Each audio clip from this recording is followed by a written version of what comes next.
My wife Sherry thought I didn't know about her plans. She thought I was stupid, or at least unaware of her growing affair with her coworker Todd.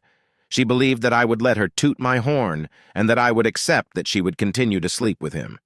She had one more thing coming. She didn't realize that I'd been suspicious of her for a long time.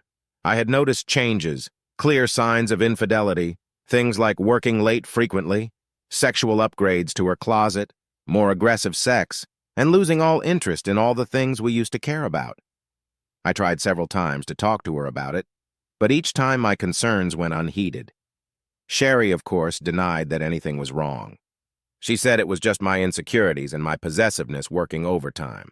So I had no choice but to hire a private investigator. I refused to remain blind to the truth. I would never tolerate my wife cheating on me. I had made that clear from the very beginning of our relationship and repeated it many times over the 10 years of our marriage. So, it was with mixed feelings that I sat in private investigator Jake Sloan's office and listened to his report.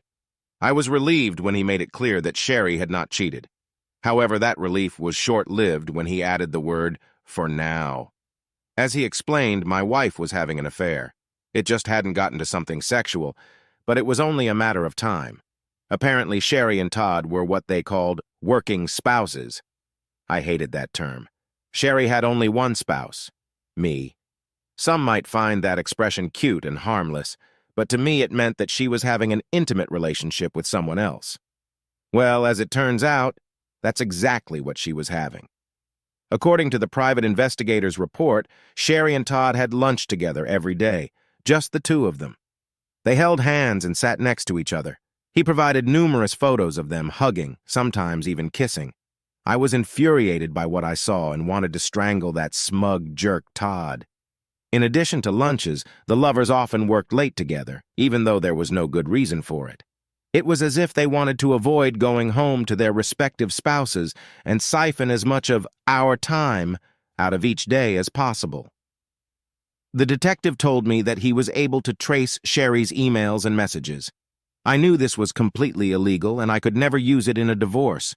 In our state, divorce for adultery was possible but difficult. No-fault divorces were much easier, and I didn't need to use evidence for that anyway. I just wanted it for my own purposes. Sloan refused to give me copies of the actual messages. He wouldn't even let me see them. Instead, he offered me a summary of what they contained. He assured me that my wife had never spoken disparagingly of me. Several times Todd tried to disparage me, but Sherry wouldn't let him. Well, I guess it could have been worse. Emails and texts confirmed their romantic relationship, although neither of them professed love. Their conversations were very sexual, bordering on sexting. Todd sent my wife pictures of his buddy, which she took delight in, reciprocating with shots of her bare breasts. As far as Sloan could tell, she hadn't sent any pussy pictures yet. As I sat in his office pondering my next steps, Sloan gave me the worst news of all. Todd's wife was going out of town for 3 days to visit her mother. The lovers decided to take the opportunity to meet up and consummate their relationship. The only thing standing in their way was me. They weren't sure how they could spend the night together if I was still around. Since I wasn't going to leave town, it would be nearly impossible. They were mulling over all sorts of plans. One of them was to tell me that Sherry was going on a girls-only weekend trip. She was afraid I would talk to one of her friends and find out the truth. She didn't want to involve anyone to create a viable legend, so the idea was dropped. Then they thought about forcing me to leave town. I laughed bitterly, remembering how Sherry had suggested I organize a golf trip with my buddies. I wasn't interested, which shot that option down as well. Finally, they came up with a new but direct approach: honesty. Todd believed that I was a cuckold in the making and that I would do anything to keep Sherry as my loving, happy wife, including allowing her to have an affair with another man. Somehow, he led Sherry to believe that by sleeping with him, she would help improve our sex life and our relationship. He convinced her that all she had to do was tell me what she planned to do with Todd, and I would give in and let her do it. Obviously, the asshole didn't know me, but what surprised me the most was that Sherry bought into his bullshit. She should have known there was no way I would tolerate this. If she doesn't realize that, then she's mentally unstable. Sloan told me that was all they had, so I took what he gave me and went home. I asked him to keep monitoring Sherry's messages and let me know if anything changed. On Friday, Sloan called me and told me that Sherry was going to meet me the following Monday after work. She was going to tell me that she was going to go on a date with Todd on Friday night. This date would start with dinner and dancing, but would end with the couple spending the night in a hotel room. She would thoughtfully return to my house on Saturday or maybe Sunday, depending on how much sex they had. Sherry and Todd rehearsed her entire speech and convinced themselves that I would accept her demands. They knew I would be upset, even angry at first. But Sherry was going to assure me that this was just a one-time thing, even though they both knew it wasn't. She tried to tell me that she would have sex with me afterward as a reward for my understanding. Knowing that Sherry and I hadn't had sex in months, she assumed that I would be so happy to have sloppy seconds of Todd that I would acquiesce to her wishes. How nice of them to think of my needs. I only had 2 days to prepare for the confrontation. Sherry and Todd jokingly called it an intervention. I'll be damned if it would go the way she envisioned. I decided I would turn their intervention into my ban. I spent the weekend going through scenario after scenario, trying to figure out what I was going to do and how I could fix my marriage. First, I had to decide if I wanted to fix it. I wasn't sure I knew. As I thought about how I felt about Sherry, my plan of action evolved organically. I decided to deal with it directly and end it for good. When we first got married, Sherry and I seemed blissfully happy. We spent all our time together sharing everything we had experienced in life. She was my best friend and my best lover. Somehow it all seemed to disappear. Maybe that's just the way things work. Nothing lasts forever. Perhaps my view of marriage was rather old-fashioned and idealized. I thought we would be a team, going through life together, fighting side by side against the trials and tribulations that would befall us. Sherry and I had been married before, but unsuccessfully. If that marriage failed too, maybe the problem wasn't us. Maybe it was the institution of marriage itself. How can people expect to maintain feelings, desires, interests, and passions when fate insists on being fickle and finding ways to change everything and everyone? In a world of 30-second sound bites, fast-paced culture, social media, and instant gratification, perhaps marriage, like dinosaurs and CDs, is obsolete. I thought if Sherry wants to be with Todd, maybe I should just let her. Then I woke up and came to my senses. There's no way in hell I'm going to let her toot my horn. I may not want her anymore, but I'll be damned if I'm going to let Todd get the upper hand on me by claiming rights to my wife. To hell with it. I was ready for a fight when my wife called me just after lunch on Monday. "Hey, Sherry," I began. "Is everything okay? You never call me at work anymore. I hope everything is okay." "Hi, honey," she replied. Honey? Really? Did she use that epithet toward Todd, too? It's no big deal. I just wanted to make sure you'd be home on time tonight. I need to talk to you about something really important, so I need you to be there. Oh, good, I replied and added, yes, that's good, because I have some important news for you, too. I have to be home at 5:15 or so. Will that be okay? She didn't answer right away. When she asked that, it was only to get information. Big news? What kind? She asked. I'll tell you tonight, I said, and decided to end the conversation. I'm right in the middle of my monthly report. I need to get it done so I can leave on time. I'll see you at home. I hung up the phone and walked down the hall to my boss's office to let him know I was taking the rest of the day off. He didn't mind, and that was good. I had a few things I needed to get ready for the ban. I was sitting at the kitchen table when I heard the garage door open at 5:27. I was nervous, but also very angry. I was trying my best to remain outwardly calm while unbridled emotions raged inside me. I had an open bottle of Sauvignon Blanc on ice and 2 glasses at the ready. 2 minutes later, the door opened and Sherry walked in alone, tossing her keys and purse on the table. I was glad she hadn't brought Todd with her. That would have complicated things. I smiled. Hi, sweetheart, I said, repeating the affectionate expression she'd used during the day. Welcome home. Do you need some time before we talk, or do you want to get right to the point? She was taken aback by my immediate desire to talk. I think she assumed we'd get to it eventually and wasn't ready for it so soon. I wasn't going to let her get the upper hand. I wanted to keep her in suspense and keep her unprepared. She had everything she planned to do and say worked out in detail, so I had to be as disruptive as possible. Uh, I didn't expect you to sit here and wait, but yeah, I think the sooner we get started, the sooner we can get on with our evening, Sherry said, coming over and sitting down across from me. If you don't mind, I'll tell you my news first. Do you mind? I asked rather insistently. No, she said hesitantly. It's okay. Well, would you like a glass of wine? I asked. I didn't wait for her answer. I poured us both a glass and put one in front of her. Yeah, that would be great, she said with a sigh, lifting the glass and drinking half of it. I filled her glass as soon as she set it down. So this is something I've been thinking about a lot, I began. I'm not going to beat around the bush. There's no point in dragging this out. I paused, deliberately trying to create tension. It worked. Sherry stepped forward and stared at me. What's the matter? She asked. I want a divorce, I stated bluntly and waited for her to get the message. It took about 3 seconds. Sherry's face gave away her thoughts and emotions. First, she was confused, as if she didn't understand the words I was saying. Then it came to her what I had said, and she was shocked. Fear and anxiety were quickly replaced by surprise. She was afraid that I might find out about her affair with Todd. Why? She asked, afraid of the answer. I don't love you anymore, I said. It looked as if I had stabbed Sherry in the chest. You what? She asked, struggling with my statement. I've fallen out of love with you, Sherry. I don't remember exactly when I stopped loving you, I lied. I knew exactly when. It was so long ago. I tried to ignore it as long as I could, but lately I've been finding it harder and harder not to face it. What are you talking about? She asked me. She looked like she was about to cry. I was surprised by her reaction. Do you remember when we first got married? I asked. Remember how we spent all our free time together? If we went anywhere, a store, a movie, the mall, anywhere, we did it together. It was like we couldn't bear to be apart. She nodded. I remember, Sherry said. We both had jobs, but we made a special effort to have lunch at least twice a week.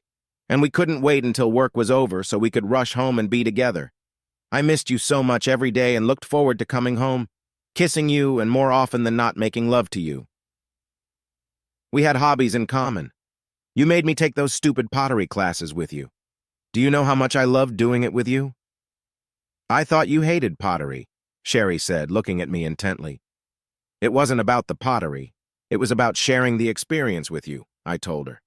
I loved every minute of it. I loved watching you do it and helping you. I loved your enthusiasm. It was the same with painting those darned Christmas Village buildings. We bought about a dozen of those little unpainted little houses that we painted together to make a display for Christmas. It was tedious, but we enjoyed it. Yours were always better than mine, Sherry said. Remember how many nights we spent together at the table applying paint to the shingles? Sherry nodded again. I loved you so much back then. We also spent hour after hour painting those big posters you picked up on your trip to Myrtle Beach. This was long before adult coloring books were in vogue. We still have hundreds of those coloring pens. But like our love, they've all dried up. Sherry visibly shrank. My love hasn't dried up, she parried defensively. I ignored her and continued. All our friends talked about how jealous they were of us. We did everything together. We took long walks every day holding hands. If I needed to run to the hardware store to tuck in the weed trimmer line, you would come with me. If you wanted to go shopping for clothes, I'd drag myself after you and wait outside the locker room. Yeah, but you hated it, she challenged me. You'd be on your phone all the time. You wouldn't look at the clothes with me. I didn't care what you chose. I thought you were beautiful in everything. I was there to be with you. I could have stayed home and watched sports. We talked about how other women in the neighborhood would get together to play bingo or have bachelorette parties, but you never wanted to go. Remember what you told me about why you didn't participate? Sherry wiped a tear from her cheek. Yes, I remember. You said you didn't want to hang out with the chickens when you could hang out with me instead. Many nights we cuddled under the covers and watched You're Getting Mail. I love that movie, Sherry said, holding back tears. We must have watched it at least 100 times, I said, filling her glass again. I still want to watch it with you, Sherry exclaimed. I don't want to get divorced. I thought we'd grow old together, take cooking lessons, take ballroom dancing lessons, or just lie in bed and read books. Anything as long as we were with each other. But we're estranged from each other, Sherry. I don't know exactly when it started, I said, looking intently into my wife's eyes. We went from eating out 2 or 3 days a week to eating out weekly. Sherry was the credit for that. She once told me that she didn't have time to eat lunch so often outside of the office. That was a lie. She still ate outside, only she chose to do it with someone else. And then, before I knew it, we stopped eating lunch together altogether. I started joining my coworkers at lunch. Over time, I found myself enjoying their company, perhaps even too much. I exaggerated, but I tried my best not to put the blame on Sherry. I didn't want to make her get defensive and start fighting back. This conversation could go bad very quickly or turn into a scolding. That wasn't my goal, at least not yet. And then coming home early to spend time with each other stopped being so important. We worked later and later. When we finally did get home, we were often distant or distracted. "Why didn't you ever talk about this?" Sherry asked. "If I had known it was important to you, I would have tried to have lunch with you more often or not work so late." "You're right," I said, agreeing with her, even though I'd said it many, many times. "I wish I could understand why it wasn't important for you to be with me. Maybe if I had, I could have changed or done something to make you want to spend more time with me. I think I failed in that regard. I felt like I was taking responsibility for our estrangement. That was far from the truth. I knew that if I hit Sherry with Todd first, we couldn't end the discussion without it getting nasty. I would never make her see my side of things. I'd be the controlling, jealous asshole. Before I revealed what I knew, I wanted her to remember what we had and think about her role in destroying it. Gradually, we stopped doing almost everything together. You started going to your bachelorette parties. I started going to poker nights. You'd go to spas on the weekends. I'd go golfing. Sherry, we could go all day without talking about the weather or the latest news. Our sex life began to suffer as well. Often we were too tired or not in the mood. When we first got married, we couldn't tear ourselves away from each other. We had sex 4 or 5 days a week, often several times a day. I'd fondle you while you cooked, and we'd skip dinner and do it all night. We'd go to the hot tub all the time, having fun all the time. We haven't gotten in a hot tub in over a year. "I thought you didn't want sex anymore," Sherry objected. I have no idea where she got that idea. I think she was justifying her behavior by trying to make it my fault. "Oh God, no," I said with a laugh. "I never stopped wanting sex. I'm just as horny now as I was 10 years ago. I just stopped wanting sex with you." I knew that would hurt deeply. She thought she had rejected me sexually, and here I was telling her that our lack of sex was because I didn't want her. I almost would have laughed if I hadn't been so hurt. "What?" Sherry asked in a broken voice. I don't think she expected me to say that. "You didn't want to have sex with me?" "I lost all interest," I said absent-mindedly. "You were a cold fish. You just laid there. You never wanted to do anything exciting or even remotely naughty. It seemed to me that you wanted to get it over with so you could get back to something more interesting, like knitting. All the while, I still wanted weekend sex marathons like I used to. Hell, you didn't even want me to give you an orgasm. Sex with you was boring, Sherry. You didn't even realize it, but the last few times I faked it just to get it over with." "You didn't," Sherry objected. "You come inside me." "No, don't you remember? You insisted that I use condoms for sex, even though you were on birth control. You said it was easier to clean up that way because my semen wouldn't drip out of you for hours. I told you I didn't like using condoms, but you insisted. You never looked at condoms, so it was easy to fake it. I just hummed, rolled off, and threw the empty condom away." "You what?" she yelled. She seemed totally mortified at the possibility that I wasn't enjoying sex with her. Good. My plan worked. "Sorry, Sherry," I said, thrusting the knife in deeper. "It was me, not you." She stared at me for a few moments. Her tears had dried, her face flushed. I wasn't sure if it was from anger, frustration, or embarrassment. I refilled her empty glass. She took it and took a big sip. "It was only a matter of time," I continued, "before we started looking for someone else we wanted to spend time with. I didn't mean me, but she didn't know that." "Are you cheating on me?" she suddenly asked angrily. "Are you in love with someone else?" "Sherry, you know how I feel about infidelity. I made a vow to you when we got married, and I take that vow seriously. I know your first husband cheated on you, just like my first wife slept with a coworker behind my back. I would never do that to you, just as I know you would never stoop so low as to try to toot my horn." How could you think I would do that? I'm sorry, she apologized. You're right. I know you wouldn't do that. She looked guilty and couldn't meet my gaze. Her hands were shaking. Let's wait until after the divorce to sleep together for the first time, I stated, clearly hinting that I had a new love interest. Which brings me back to my big news. I've already met with my lawyer and finalized the paperwork. You should be served on Friday. Wait, what? She asked, getting desperate. I told you that you'll be served with divorce papers on Friday, I said, trying not to smile. It's for the best. That way you can get your freedom back and do what you want. And so can I. We can admit that the last 10 years have been a waste of our time and move on. They weren't a waste of time for me. Come on, Sherry, I said. I think you want this as much as I do. I mean, let's be real. You haven't wanted to be with me for a long time. Our wedding was a mistake. I'm not the person you want to be with. No, you're not, she objected. I don't want a divorce. You can't get a divorce just because you want one. I don't want to divorce you.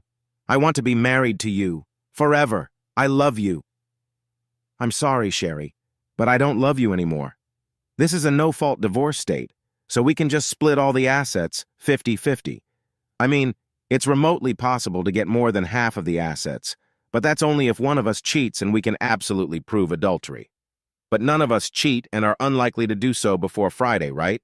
So we can make a clean break. I'd like you to come with me to the bank tomorrow so we can divide the money from all our accounts equally. We'll have to open new accounts, get new credit cards, and change all the utility bills. And we'll have to sell the house. I have a realtor coming on Wednesday to put it on the market. Wait, you're in too much of a hurry, Sherry yelled. I don't know what to do. Please stop, she cried again. Don't worry. I've already packed my things and I'll be staying in a hotel room until I can move permanently. You can stay here until the house is sold. Wait, damn it, Sherry shouted. Please wait. There's no need to wait, I said. Right? We don't have to put this off any longer. I mean, we have to take care of everything before Friday, don't we? Why? What's so damn important about Friday? She asked demandingly. Well, Friday's the day you go on a date with your boyfriend, Todd, right? Isn't that the day you two plan to spend the night in a hotel together and fuck all night? Sherry froze. Her eyes seemed about to pop out of her orbits. Her mouth was open like a dying fish. She tried to say something, but all that came out of her throat was a hiss. Did I have the wrong day?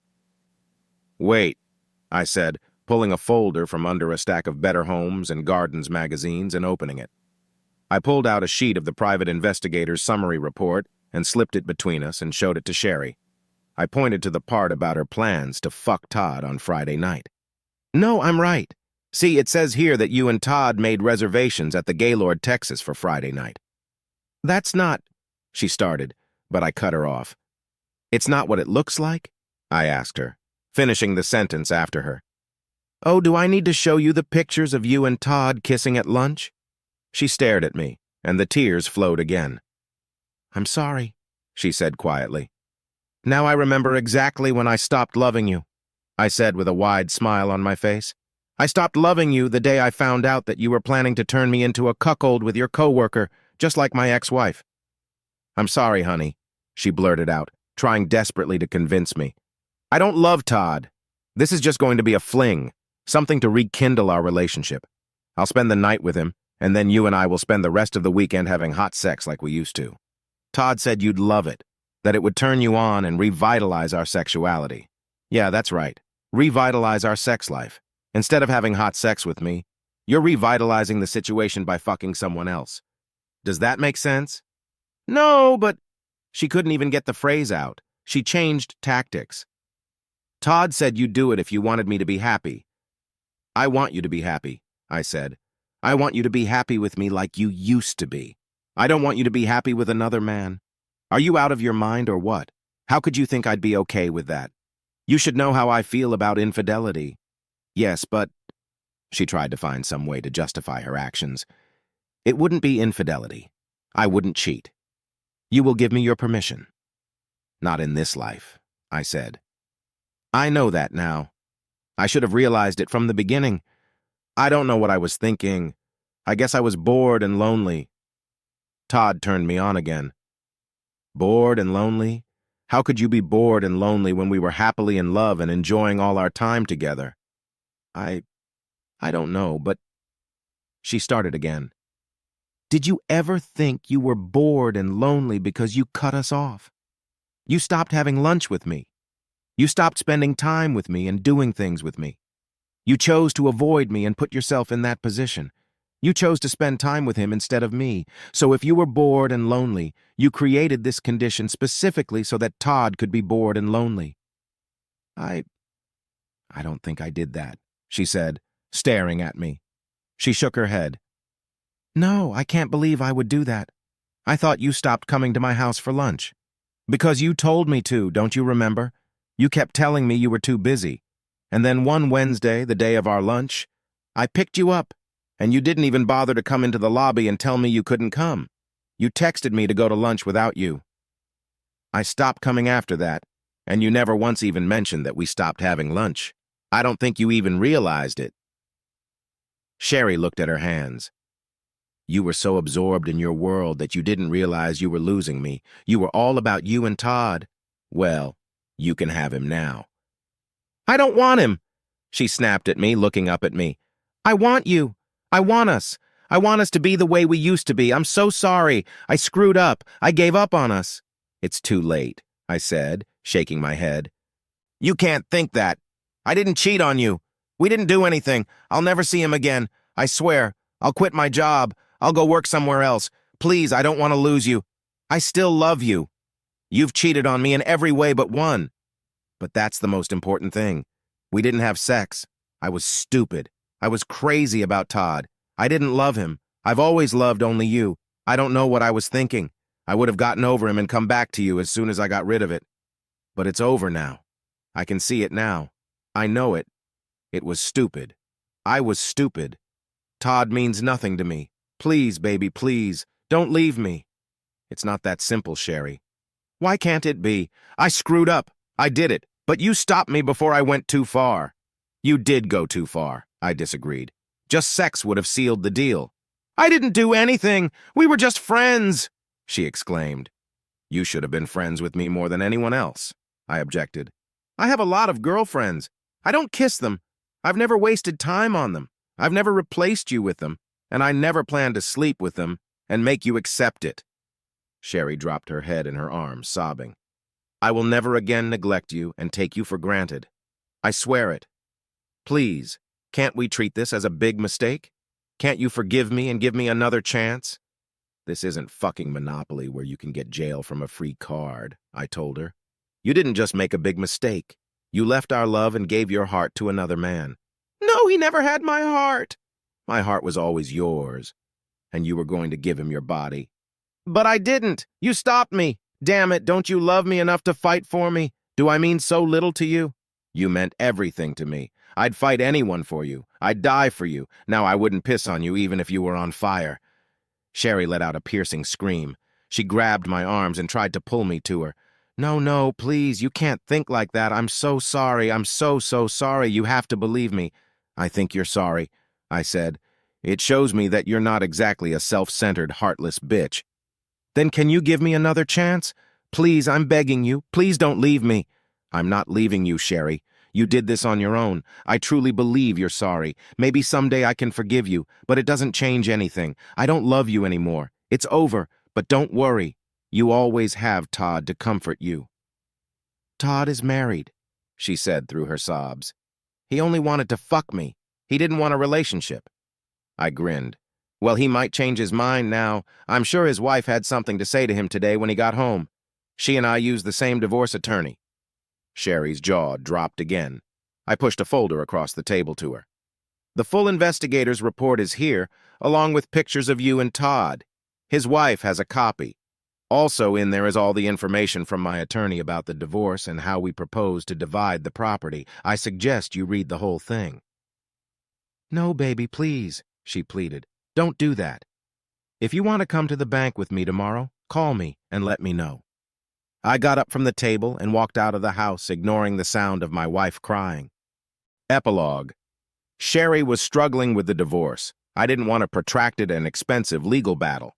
So when the judge suggested I see a marriage counselor, I agreed. The counseling helped more than I expected. Sherry and I got in touch with our feelings.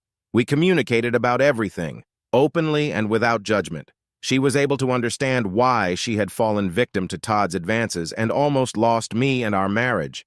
I was able to explain my pain and the humiliation she had caused me. The counselor was proud of our progress. After a few sessions, I returned to the house. We had hot sex several times. Sherry was very willing to do anything I wanted sexually. A year later, we were back to being the loving couple we were when we first got married. Sherry changed jobs and now worked for my company. We drove to and from work together and ate lunch together every day. We didn't do this because we felt obligated or controlled. We did it because we wanted to be together. In fact, we did almost everything together. We put up a little Christmas tree and finished painting 2 pictures we had given up on years ago. We enrolled in another ceramics class and signed up for ballroom dancing. I even found a box of all the colored pens. Much to my surprise, they weren't dry after all. One night, as we were cuddled under a blanket eating popcorn and watching You've Got Mail, Sherry kissed me and said, "Honey, I need to talk to you about something important." I saw tears come to her eyes. I felt my heart skip a beat, and I started to panic. Before I could say anything, Sherry continued, "You're going to be a daddy." I smiled and wiped the tears from her cheek, saying in my best Tom Hanks accent, "Don't cry, Sellers, good. So I'm just obsessed with happy endings. Sue me."